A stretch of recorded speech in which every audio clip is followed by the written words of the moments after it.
લેક્ચરમાં આપણે vehicle maintenance and garage practice subject અંતર્ગત chapter number 3 maintenance and overhauling of vehicles different system, જેમાં આજના લેક્ચરમાં આપણે ચર્ચા કરવા જઈ રહ્યા છીએ inspection procedure and rectification of the clutch unit.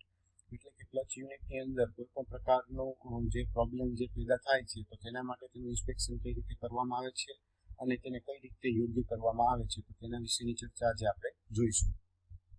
The clutch plate is the intermediate member between the gearbox and engine, which transmit power by engaging the clutch plate to the engine flywheel. એટલે કે clutch plate જે છે તે engine અને ગિયરબોક્સની વચ્ચે નો એક part છે કે જેનું મુખ્યત્વે કાર્ય જ્યારે એન્જિનના ક્લચ પ્લેટને એન્જિનના ફ્લાયવ્હીલ સાથે એન્ગેજ કરવામાં આવે છે તો તે વખતે ત્યાંથી પાવર આગળ ટ્રાન્સમિટ કરવાનું કામ કરે છે. Clutch is also disengage power transmission when required, for example shifting the gear. આ ઉપરાંત ક્લચને જ્યારે ડિસએન્ગેજ કરવામાં આવે છે તો એ કિસ્સામાં તે પાવર ટ્રાન્સમિશનને આગળ વધતો અટકાવે છે. એટલે કે જ્યારે આપણે ગિયર શિફ્ટિંગ કરવું હોય તો આવા કિસ્સામાં ક્લચને ડિસએન્ગેજ કરવો પડતો હોય છે. The faulty or troublesome clutch unit may ruin the vehicle propulsion and will create the hassle for the driver to drive the vehicle.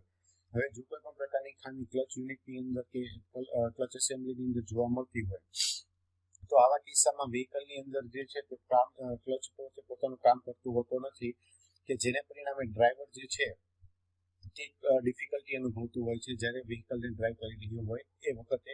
અને વ્હીકલની અંદર જ્યારે ક્લચનું જે ઓપરેશન જે છે તે અનઇવન થતું હોય તો તે વખતે પણ ડ્રાઈવરને થોડીક ટ્રબલ પડતી હોય છે. એટલે કે ડ્રાઇવિંગ કમ્ફર્ટ જે છે તે મળતો હોતો નથી.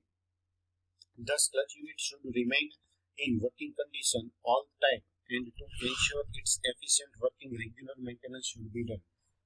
આથી ક્લચ યુનિટ જે છે તે પોતાનું કાર્ય બધી જ સમયગાળા દરમિયાન યોગ્ય રીતે કરી શકે તે માટે અને તે પોતાનું એફિશિયન્ટ કામ આપી શકે તે માટે તેનું યોગ્ય સમયગાળા અથવા તો યોગ્ય ઇન્ટરવલ દરમિયાન રેગ્યુલર મેન્ટેનન્સ જે છે તે સમયાંતરે કરતા રહેવું જરૂરી બનતું હોય છે. But some trouble are such which cannot be solved or repaired on vehicle. At this time it is necessary to dismount the clutch from the vehicle. હવે જ્યારે આપણે મેન્ટેનન્સ પોઈન્ટ ઓફ વ્યૂ જ્યારે વાત કરી રહ્યા હોઈએ તો એ વખતે અમુક પ્રકારની ટ્રબલ જે છે તો તે વખતે વ્હીકલની અંદર તેનું રિપેરિંગ કે તેનો જે પ્રોબ્લેમ જે છે તે સોલ્વ કરી શકાતો હોતો નથી. તો આવા કિસ્સામાં વ્હીકલની અંદરથી ક્લચ એસેમ્બલીને છે તે બહાર નીકાળવી જરૂરી બનતી હોય છે કે જેથી આપણે જે કોઈ પણ પ્રોબ્લેમ આવ્યો હોય તો તેનો આપણે યોગ્ય રીતે નિવારણ કરી શકીએ અથવા તો તેનું મેન્ટેનન્સ જે જરૂરી હોય રિપેરિંગ જે કરવાનું હોય તો તે કરી શકતા હોઈએ છીએ. The following primary inspection are to be done before the dismounting of the clutch unit from the vehicle. એટલે કે જ્યારે આપણે વ્હીકલની અંદરથી ક્લચ યુનિટને ડિસમેન્ટલ કરી રહ્યા હોઈએ તો તે વખતે અમુક જે ચેક પોઈન્ટ જરૂરી છે કે કયા કારણોસર આપણે વ્હીકલમાંથી ક્લચ યુનિટને બહાર કાઢવું પડે તો તે માટેના ચેક પોઈન્ટ અથવા તો જે મુદ્દાઓ જે છે તે નીચે આપણને સ્લાઇડમાં દર્શાવવામાં આવેલા છે. નેક્સ્ટ સ્લાઇડમાં તો ક્લચ ઓવરહોલિંગ કેટલા કિસ્સામાં કરવામાં આવે છે તો તેના માટેના અહીં આપણને મુદ્દાઓ જોઈએ. ફર્સ્ટ ક્લચ હાર્ડ, એટલે કે ક્લચને જ્યારે આપણે ઓપરેટ કરી રહ્યા હોઈએ તો તેનું શિફ્ટિંગ જે છે તે હાર્ડ કન્ડિશનની અંદર થતું હોય. પછી આવે છે પ્રિવેન્ટિવ મેન્ટેનન્સ, એટલે કે ક્લચનું પ્રિવેન્ટિવ મેન્ટેનન્સ એટલે કે યોગ્ય ઇન્ટરવલ ઉપર આપણે જે મેન્ટેનન્સ કરતા હોઈએ વ્હીકલની અંદર તો જ્યારે આપણે ક્લચનું મેન્ટેનન્સ કરવાનું હોય એટલે કે ફેસિંગની માટેની તેના એસ્બેસ્ટોસ લાઇનિંગ મટીરિયલ બદલવાનું હોય અથવા તેનું એડજસ્ટમેન્ટ કરવાનું તો આવા કિસ્સામાં પ્રિવેન્ટિવ મેન્ટેનન્સ વખતે તેનું આપણે ઓવરહોલિંગ કરવું પડે છે. આ ઉપરાંત ક્લચ સ્લીપિંગ, એટલે કે ક્લચ ઓપરેશન દરમિયાન સ્લીપ થતો હોય ઓપરેટિંગ કન્ડિશનમાં તો તે વખતે આપણે એને ઓવરહોલ કરવું પડે છે. ત્યારબાદ આવે છે નો પાવર ટ્રાન્સમિશન, એટલે કે ક્લચ એંગેજ થાય કે થવા છતાં પણ પાવર જે છે તે આગળ સુધી પહોંચાડતો નથી, એટલે કે પાવર ટ્રાન્સમિટ કરતો નથી તો આવા કિસ્સામાં પણ ક્લચને ઓવરહોલ કરવો પડતો હોય છે. નેક્સ્ટ આવે છે મિકેનિકલ નોઇઝ, એટલે કે જ્યારે ક્લચ ઓપરેશન દરમિયાન બિનજરૂરી અવાજ પેદા કરતો હોય અથવા તો તેની અંદર વાઇબ્રેટ થતો હોય તો આ કારણોસર પણ આપણે તેનું ઓવરહોલિંગ કરવું પડતું હોય છે. અને નેક્સ્ટ આવે છે ક્લચ જેન્ટરિંગ, એટલે કે ક્લચ જે છે તે એક ક્લચની અંદર આપણે જ્યારે ઓપરેટ કરી રહ્યા હોઈએ છીએ તો પેડલ ઉપર આપણને સામો થ્રસ્ટ લાગતું હોય અથવા તો તેનું જે એંગેજ કે ડિસએંગેજ આપણે ઓપરેશન જે કરી રહ્યા હોઈએ છીએ તો તે યોગ્ય પ્રમાણમાં ના કરી શકતા હોય તો આવા કિસ્સામાં ક્લચનું ઓવરહોલિંગ જે છે તે અનિવાર્ય બની જતું હોય છે. નેક્સ્ટ હવે જઈએ ક્લચ ઓવરહોલિંગ વિશે. For overhauling a clutch it is necessary to know and understand detail about the leading component of the clutch. હવે જ્યારે આપણે કોઈ પણ ક્લચનું ડિસમેન્ટલિંગ અથવા તો આપણે એનું ઓવરહોલિંગ કરી રહ્યા હોઈએ છીએ તો એ વખતે ક્લચના જે મુખ્ય કમ્પોનન્ટ કયા કયા છે અને તે કઈ રીતે કાર્ય કરે છે તે બાબતે પૂરેપૂરી માહિતી પણ આપણે હોવી જોઈએ. The following list gives the introduction to the leading component of the clutch. એટલે કે નીચે એક લિસ્ટ આપવામાં આવ્યું છે કે જેની અંદર ક્લચ એસેમ્બલીની અંદર જે મેઇન કમ્પોનન્ટ જે છે તો તેને કઈ રીતે ઓળખવામાં આવે છે અને તે શું કાર્ય અથવા તો તે શું મહત્વનો ભાગ ભજવતા હોય છે તો તેના વિશેની માહિતી જોઈએ. Axial spring clutch mainly consist of the following leading component. હવે એક્સિયલ સ્પ્રિંગ ટાઈપનો ક્લચ જે છે તો તેની અંદર મુખ્યત્વે જે મેઇન કમ્પોનન્ટ જે છે તે આ પ્રમાણેના છે. First one is clutch disc એટલે કે ક્લચ ડિસ્ક.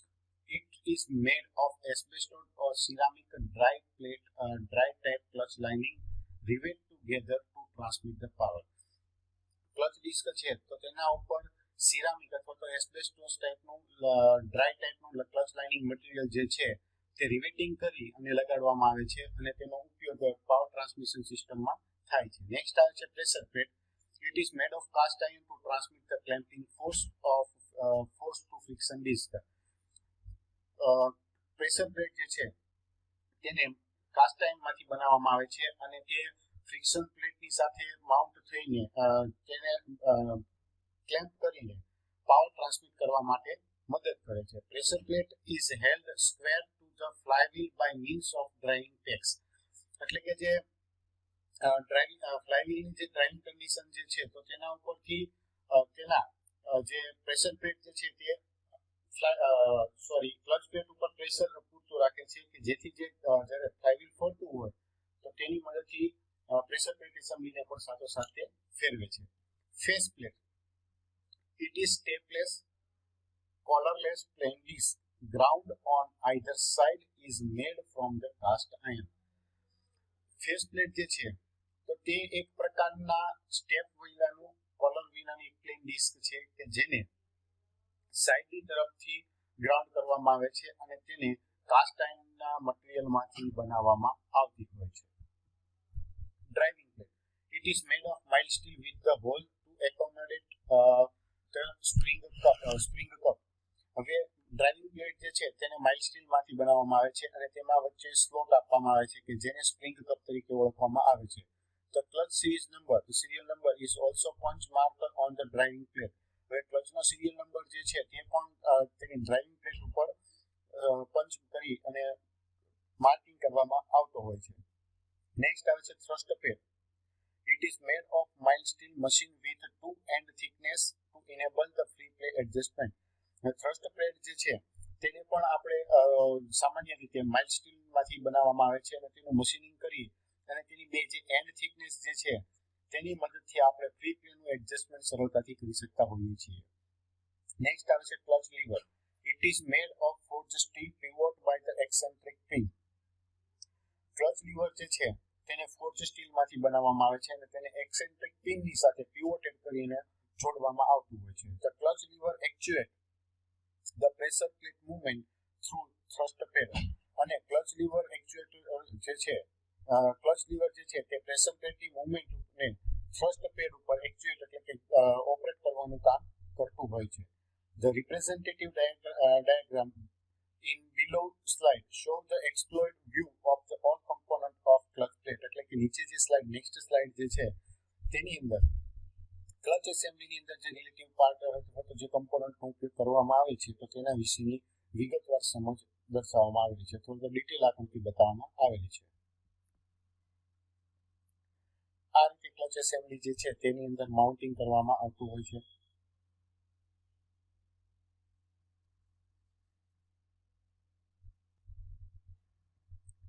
અહીં બધા પાર્ટ અને બધી એસેમ્બલી જે છે તેની અંદર કયા કયા પાર્ટ્સ કઈ રીતે એકબીજાની સાથે માઉન્ટ કરવામાં આવે છે તો તેના માટેનું ડિટેલ ડ્રોઈંગ જે છે તે આપણે આ ફિગરની મદદથી સમજી શકીએ છીએ. અહીં મિનિમમ નંબર ઓફ કમ્પોનન્ટની સંખ્યા જો જોવા જઈએ તો આપણને 21 આજુબાજુ મળે છે.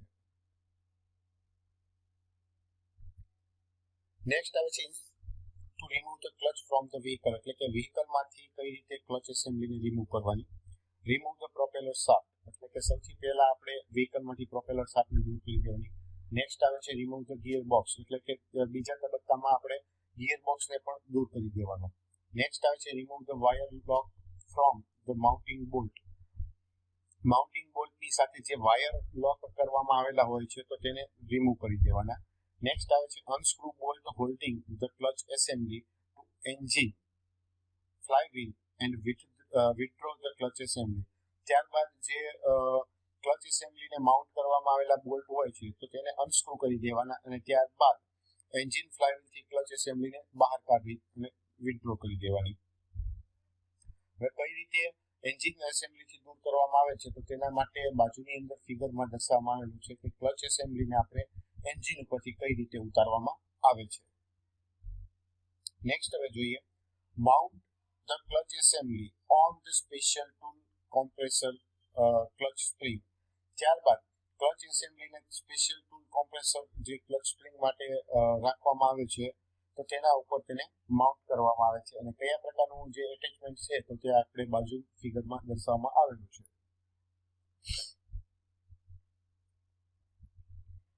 Mark driving and pressure plate so they may be replaced in their original position on reassembly for the retaining balance.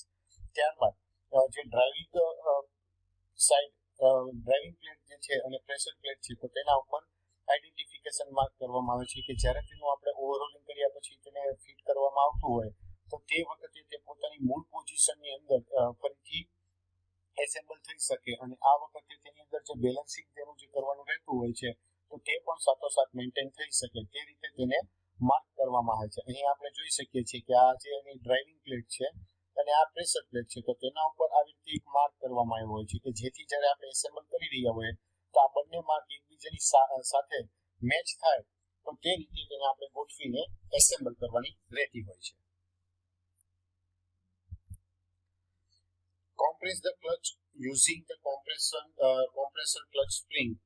ત્યારબાદ કોમ્પ્રેસર ક્લચ સ્પ્રિંગનો ઉપયોગ કરી અને ક્લચને આપણે કોમ્પ્રેસ કરવામાં આવે છે. એટલે કઈ રીતે કોમ્પ્રેસ કરવાનો હોય તે આપણે ઓલું જે ટૂલ્સ ઉપર જોઈ ગયા તો એ ટૂલ્સનો ઉપયોગ કરીને આવી રીતે જે પ્રેશર પ્લેટ એસેમ્બલીની અંદર જે સ્પ્રિંગ હોય તો તેને રીતે પ્રેસ કરવામાં આવે છે. Loose the 4 bolt on the adjuster pad and remove the thrust pad. ત્યારબાદ એડજસ્ટર પેડ ઉપર જે 4 બોલ્ટ લગાડવામાં આવેલા હોય છે તેને લૂઝ કરવામાં આવે છે અને ત્યાંથી થ્રસ્ટ પેડને બહાર કાઢવામાં આવતું હોય છે. Slowly relieve the pressure from the clutch spring and then by unscrewing the compressor clutch spring. ત્યારબાદ જે આપણે જે ક્લચ સ્પ્રિંગ કોમ્પ્રેસર જે હતું તો તેને અનસ્ક્રૂ કરી અને ક્લચ સ્પ્રિંગ ઉપરનું જે કોઈ પણ પ્રેશર આપણે કર્યું હતું તેને રિલીઝ કરી દેવાનું. Separate the pressure plate spring and driving plate, એટલે કે આવી રીતે જે આ પ્રેશર પ્લેટ એસેમ્બલી જે છે તે પછી આ જે તેની અંદર જે સ્પ્રિંગ લગાડવામાં આવેલી હોય છે તે અને ડ્રાઇવિંગ પ્લેટ આ જે નીચેના ભાગે જે છે તો તે બધા જ પાર્ટ્સને ઓવરહોલ કરી દેવાના એટલે છૂટા કરી દેવાના. Remove the bolt holding the lever bracket onto driving plate and dismantle the withdraw lever. ત્યારબાદ જે બોલ્ટ જે છે તો તે જગ્યાએ લગાડવામાં આવેલા હોય છે તે આના બ્રેકેટ લીવર બ્રેકેટ અંદર તો ત્યાંથી તેને બહાર કાઢી દેવાના. ત્યારબાદ ડ્રાઇવિંગ પ્લેટ અને જે વિથડ્રોના લીવર જે છે વિથડ્રો પ્લેટના લીવર તો તેને પણ સાથોસાથ દૂર કરી દેવાના. અને કઈ રીતે આખું જે એસેમ્બલ ડિસમેન્ટલ કરવામાં આવે છે તો તે અહીંયા આપણે બાજુની અંદર ફિગરમાં બતાવવામાં આવેલું છે. After complete dismantling, the clutch unit clean all the part of the clutch unit and then inspect the part for its reuse. હવે જ્યારે આપણે ક્લચ એસેમ્બલીને પૂરેપૂરી ડિસમેન્ટલ કરી દીધી તો ત્યારબાદ તેને જેટલા પણ કમ્પોનન્ટ જે છે તો તેને સાફ કરવાના રહેતા હોય છે અને ત્યારબાદ બધા જ પાર્ટની સફાઈ થઈ ગયા પછી તેનું ઇન્સ્પેક્શન કરવામાં આવે છે કે જેથી જો કોઈ પણ પાર્ટ ફરીથી આપણે ઉપયોગમાં લઈ શકતા હોઈએ તો તેની કન્ડિશન જે છે તે આપણને માલુમ પડે અને આવા પાર્ટ્સ જે છે કે જેને આપણે ઉપયોગમાં ફરીથી લઈ શકીએ તો તેને અલગ રાખવામાં આવે છે અને જે પાર્ટ્સની અંદર ખામી હોય તો તેવા પાર્ટ્સને આપણે બદલી અને ફરીથી પછી એસેમ્બલ કરવાનું રહેતું હોય છે.